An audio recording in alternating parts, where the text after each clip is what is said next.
नमस्कार दोस्तों, स्वागत है आपका आज के मुख्य समाचार में, जिसमें सबसे पहली और बड़ी खबर में आपको बताएंगे कि अमेरिका जापान युद्धाभ्यास से बौखलाया चीन, ताइवानी सीमा में भेजे J-10D समेत 39 लड़ाकू विमान। दूसरी बड़ी खबर में जिक्र होगा कि भारत पाकिस्तान सीमा पर हाई अलर्ट, गणतंत्र दिवस को लेकर उठाया गया बड़ा कदम।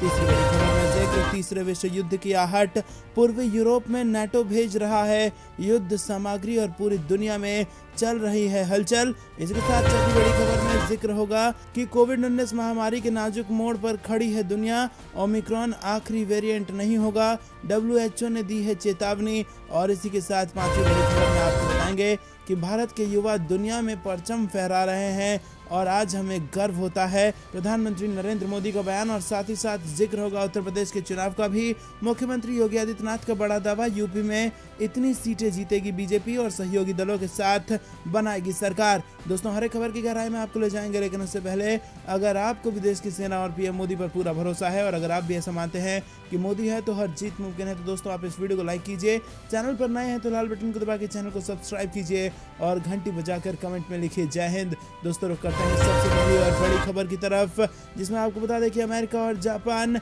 युद्धाभ्यास से बौखला गया है चीन, ताइवानी सीमा में भेजे हैं J-10D समेत 39 लड़ाकू विमान। जी हाँ दोस्तों, आपको बता दें कि चीनी वायुसेना के लड़ाकू विमानों ने एक बार फिर ताइवानी हवाई क्षेत्र में घुसपैठ की है और ताइवान के रक्षा मंत्रालय ने इसको लेकर बयान जारी किया है। इसमें चीन को इलेक्ट्रॉनिक वॉरफेयर में माहिर नया लड़ाकू विमान J-16D भी शामिल था।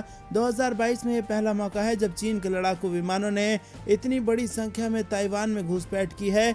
और एक दिन पहले ही अमेरिकन नौसेना और जापान की नौसेना ने दक्षिणी चीन सागर से सटे फिलीपीन सागर में नौसैनिक अभ्यास किया था और इसमें 2 aircraft carrier, 2 amphibious assault ship, 2 guided missile cruiser और इसके साथ कई सारे जापानी युद्धपोत शामिल हुए थे। रुक करते हैं अगली बड़ी खबर की तरफ, जो कि गणतंत्र दिवस से जुड़े आ रही है। भारत पाकिस्तान सीमा पर हाई लेवल अलर्ट। जी हाँ दोस्तों, आपको बता दें कि सीमा सुरक्षा बल के महानिरीक्षक DK बूरा ने कहा कि गणतंत्र दिवस पर राष्ट्र विरोधी तत्वों के समस्या उत्पन्न करने की धमकी के मद्देनजर जम्मू कश्मीर में भारत पाकिस्तान सीमा पर BSF के जवान हाई अलर्ट पर हैं। उन्होंने बताया कि सीमा सुरक्षा बल ने पहले ही 2 सप्ताह के लिए सतर्कता बढ़ा दी है और इसी के साथ उन्होंने कहा कि जम्मू कश्मीर में सीमा में अंतर्राष्ट्रीय सीमा पर सुरंग रोधी अभियान शुरू कर दिया गया है। और BSF के महानिरीक्षक ने पत्रकारों से कहा कि BSF किसी भी नापाक मंसूबे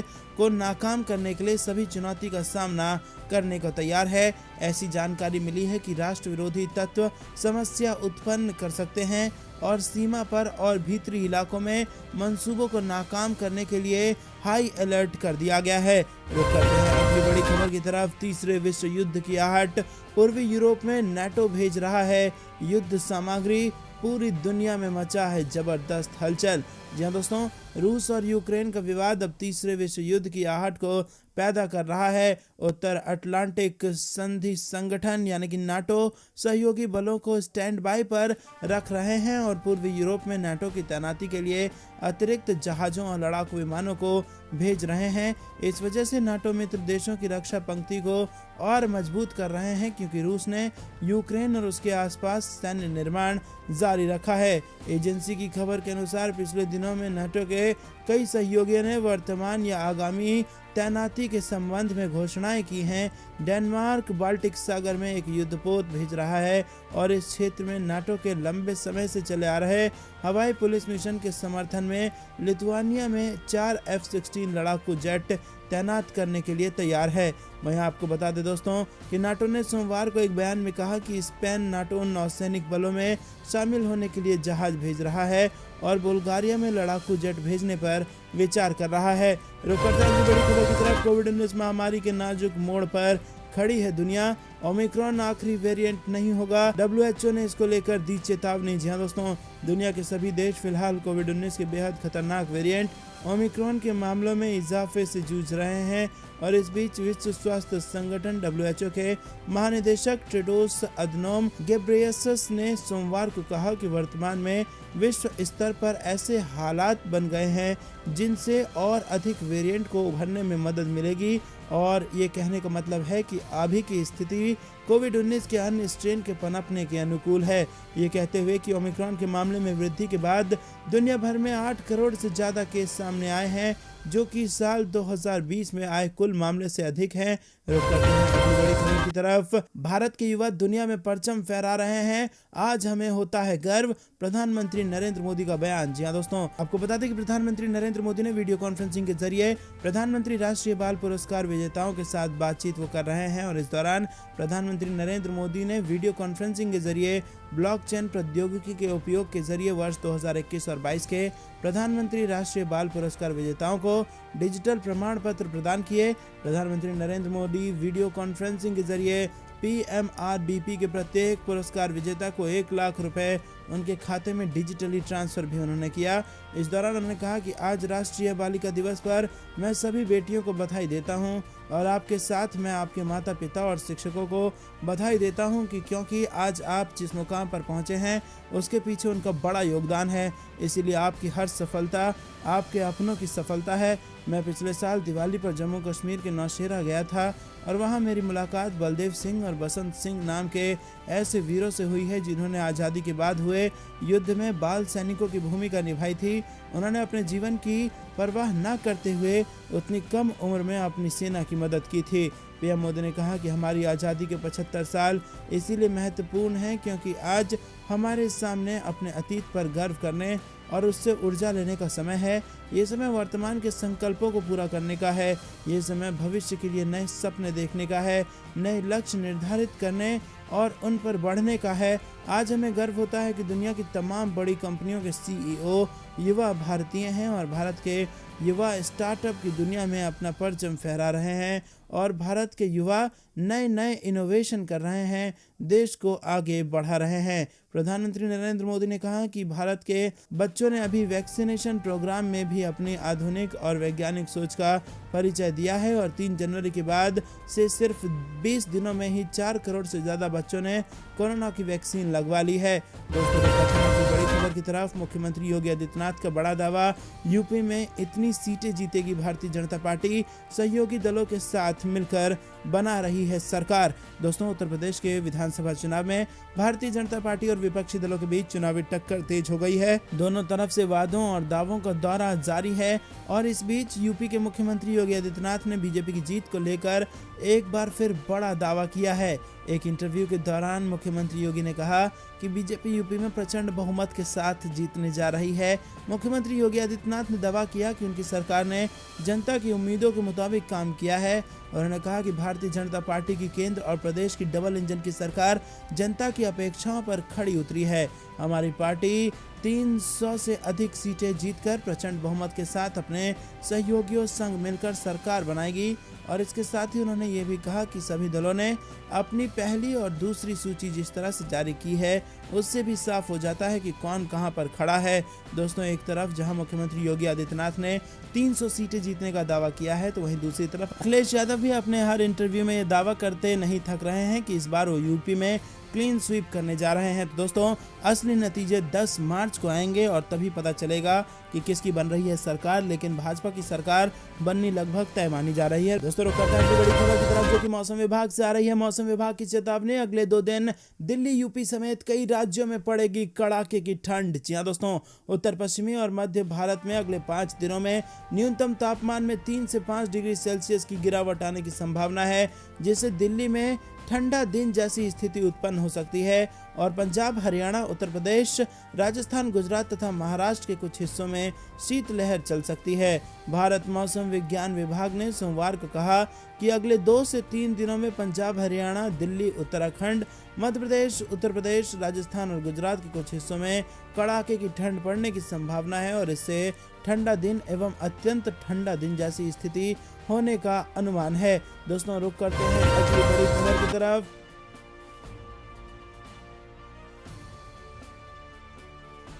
जो कि पाकिस्तान से आ रही है। इमरान खान की अपने ही लोगों को चेतावनी, पीएम पद छोड़ने को किया मजबूर। तो और खतरनाक हो जाऊंगा, ये धमकी दी है इमरान खान ने। जी हाँ दोस्तों, पाकिस्तान के प्रधानमंत्री इमरान खान ने रविवार को विपक्षी दलों को ये खुली चेतावनी दी है। इमरान खान ने कहा कि और ज्यादा खतरनाक हो जाऊंगा, और खान ने विपक्ष की कोई भी बात मानने से इनकार कर दिया। पाकिस्तान डेमोक्रेटिक मूवमेंट 23 मार्च को सरकार के खिलाफ जुलूस निकालने वाली है, और इस पर बात करते हुए इमरान खान ने कहा कि ये कदम उनका फेल हो जाएगा। पाकिस्तान के प्रधानमंत्री ने कहा कि अगर मैं सड़कों पर आ गया तो आप यानी कि विपक्ष सबको छिपने की कोई जगह नहीं मिलेगी। उन्होंने कहा कि अगर उन्हें पद छोड़ने पर मजबूर किया गया तो वो और भी ज़्यादा खतरनाक होंगे। और पाकिस्तान डेमोक्रेटिक मूवमेंट एक गठबंधन है जिसमें करीब 1 दर्जन पार्टियां हैं। इस गठबंधन का कहना है कि राजनीति में सेना की दखल कम होनी चाहिए। पीडीएम का आरोप है कि इमरान खान सेना के हाथों की कठपुतली बने हुए हैं और इन्हें इलेक्शन में गड़बड़ी करके जितवाया गया था। दोस्तों, रुक करते हैं अगली बड़ी खबर की तरफ। चीन को चेतावनी, यूक्रेन संकट के दौरान ताइवान में दखल ना दें। अमेरिका ने ड्रैगन को किया आगाह। जी हाँ दोस्तों, आपको बता दें कि रूस व यूक्रेन के बीच सैन्य तकरार के बढ़ते खतरे के बीच अमेरिका ने चीन को चेताया है। अमेरिका ने चीन को आगाह किया है कि वो इस मौके का फायदा ताइवान में अपना दखल बढ़ाने के तौर पर ना उठाए। अमेरिका ने चीन की पहले ही घेराबंदी कर रखी है। ताइवान को लेकर चीन के इरादे नेक नहीं है और अमेरिका व अन्य देश उसे लगातार आगाह कर रहे हैं। वहीं ड्रैगन भी पीछे हटने को तैयार नहीं है। अमेरिका ने परमाणु हथियारों से लैस 2 युद्धपोत, एक फिलीपींस के समुद्र में तो एक अन्य जापान के योकोसुका में तैनात कर दिया है, और इसके जरिए उसने चीन को सख्त संदेश दिया है कि वो ताइवान से दूर रहे। उधर चीन ने भी अपनी पीपुल्स लिबरेशन आर्मी की तैनाती के जरिए अमेरिका को जवाब दिया है। पीएलए ने रविवार को ताइवान की दक्षिण पश्चिम वायु क्षेत्र यानी कि ADIZ में 39 लड़ाकू विमान भेजे हैं, और इनमें बड़े पैमाने पर J-10 और J-16 लड़ाकू विमान शामिल है। इस बीच ताइवान की वायुसेना ने हवाई गश्त और जमीन से हवा में मार करने वाली प्रक्षेपास्त्र प्रणाली को सक्रिय कर दिया है। वहीं आपको बता दें कि पीएलए को किसी भी आक्रामकता से रोका जा सके, इसके लिए ताइवान ने तैयार हो चुकी है और चीन को सीधा सीधा चुनौती भी दे दी है। रुक करते हैं अगली बड़ी खबर की तरफ। आने वाले कुछ सप्ताह में आतंकी घटनाओं से हिल सकता है पाकिस्तान, विशेषज्ञों ने इसको लेकर किया आगाह। जी हाँ दोस्तों, पाकिस्तान में आने वाले दिनों में आतंकी घटनाओं में और अधिक इजाफा हो सकता है, और हाल के दिनों में बढ़ी आतंकी घटनाओं के मद्देनजर स्थानीय मीडिया ने इस संबंध में विशेषज्ञों के हवाले से ये बात कही है। पाकिस्तान के आंतरिक मंत्री शेख राशिद सरकार पूरी तरह से सतर्क हैं और सभी एजेंसियों से भी पूरी तरह से अलर्ट रहने को कहा गया है। उनके मुताबिक ये अलर्ट लाहौर के अनारकली इलाके में हुए धमाके के बाद किया गया है, और इस धमाके में 3 लोगों की मौत हुई है जबकि 26 अन्य लोग घायल हो गए हैं। दोस्तों, रुक करते हैं अगली बड़ी खबर की तरफ। कारगर वैश्विक रणनीति के माध्यम से चीन को चौतरफा घेरने की तैयारी में है भारत। जहां दोस्तों पिछले दिनों मध्य एशिया के सबसे बड़े देश कजाकिस्तान में भारी उपद्रव मचा हुआ था, और उस राजनीतिक आंदोलन के कई कारण थे, लेकिन एक बड़ा कारण था चीन की घुसपैठ। पिछले 2 दशकों से चीन वहां के लोगों की जमीन हड़प रहा था और ये देश गरीबी के गर्त में जा रहा था। इसीलिए भी भारत की बैठक की कूटनीतिक अहमियत है। चीन के फैलते मकड़जाल को भेदना जरूरी भी है, और बहुत कुछ इसी तरह के हालात दक्षिण एशिया के देशों में देखे जा सकते हैं। दोस्तों, रुक करते हैं अगली बड़ी खबर की तरफ। अखिलेश पर मुख्यमंत्री योगी ने किया करारा प्रहार, कहा इनकी रगों में ही है दंगा, अपराध और अराजकता। जी हाँ दोस्तों, विधानसभा चुनाव प्रचार चरम पर है और वार पलटवार का दौर जारी है। पूरे प्रदेश को मथने में जुटे मुख्यमंत्री योगी आदित्यनाथ ने अपने व्यस्त कार्यक्रम से समय निकाल हर मुद्दे पर बेबाकी से बात की है। सत्ता में वापसी के प्रति आश्वस्त योगी आदित्यनाथ ने कहा कि भाजपा कभी विपक्ष के मंसूबों को पूरा नहीं होने देगी। अखिलेश यादव की राज्य कर्मियों की पुरानी पेंशन बहाली और मुफ्त बिजली की घोषणा पर कटाक्ष करते हुए कहा कि सपा और सत्य नदी के 2 ध्रुव हैं। दोस्तों, उन्होंने कहा कि भाजपा की डबल इंजन की सरकार ने यूपी के अंदर सुरक्षा, समृद्धि व सुशासन का जो मॉडल पेश किया है वो प्रत्येक व्यक्ति को भावनात्मक रूप से अपने साथ जोड़ता है। प्रधानमंत्री का सबका साथ, सबका विकास, सबका विश्वास और सबका प्रयास के मंत्र को यूपी के प्रत्येक व्यक्ति ने अंगीकार किया है, जिसका लाभ भाजपा को इस चुनाव में भी प्राप्त होगा। वहीं इससे बड़ा सफेद झूठ दूसरा हो ही नहीं सकता।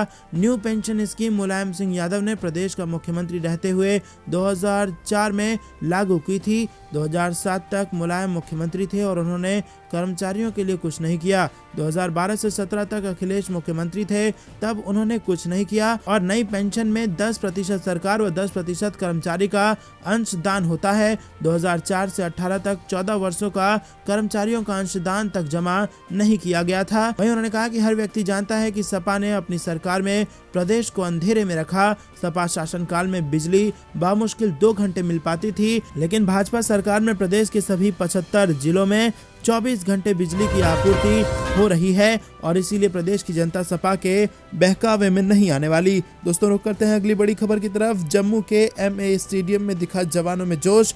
शहर में कई जगहों पर चेकिंग। श्रीनगर में जवानों ने मिलाए कदम से कदम। जी हां दोस्तों, जम्मू में गणतंत्र दिवस के मौके पर कार्यक्रम की तैयारी जोरों पर है। सोमवार को जम्मू के मौलाना आजाद स्टेडियम में फुल ड्रेस रिहर्सल की गई और इस दौरान MA स्टेडियम के बाहर और अन्य इलाकों में कड़ी सुरक्षा व्यवस्था रही।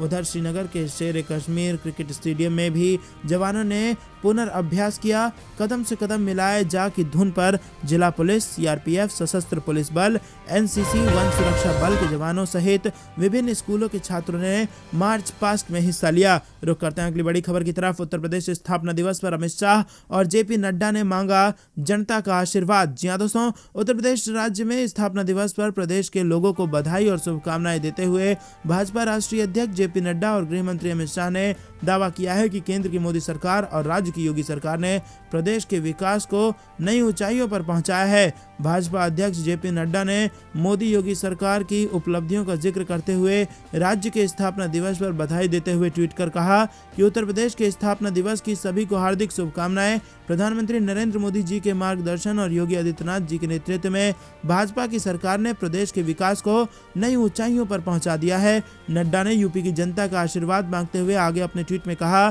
कि पूर्ण विश्वास है कि जनता के आशीर्वाद से विकास कार्य अनवरत चलती रहेगी। गृह मंत्री अमित शाह ने उत्तर प्रदेश स्थापना दिवस की शुभकामनाएं देते हुए ट्वीट कर कहा कि धर्म, ज्ञान और अद्भुत शौर्य की भूमि उत्तर प्रदेश के स्थापना दिवस की प्रदेश वासियों को शुभकामनाएं। दोस्तों रुक करते हैं अगली बड़ी खबर की तरफ। कर्नाटक में आए 50,000 से ज्यादा नए कोरोना केस, फिर भी हटा दिया गया वीकेंड कर्फ्यू। जी हां दोस्तों, आपको बता दें कि एक अध्ययन में रविवार को कहा गया है कि कोरोना वायरस के ओमिक्रॉन वेरिएंट का भारत में कम्युनिटी स्प्रेड शुरू हो गया है और इस अध्ययन में ये भी कहा गया है कि बड़े शहरों में ये काफी हावी है और ऐसे में ये शोध भारत के लिए चिंता वाला है, क्योंकि वैसे भी देश में रोजाना अब कोरोना के 3 लाख से ज्यादा नए केस सामने आ रहे हैं। देश में 24 घंटे में कोरोना वायरस के 3,06,064 नए मामले दर्ज किए गए हैं और रविवार के मुकाबले 27,469 ये कम है और इसी अवधि में भारत में 439 लोगों की मौत हो गई है और 24 घंटे में देश में 2,43,495 लोग कोरोना से ठीक हो चुके हैं। देश में इस समय कोरोना के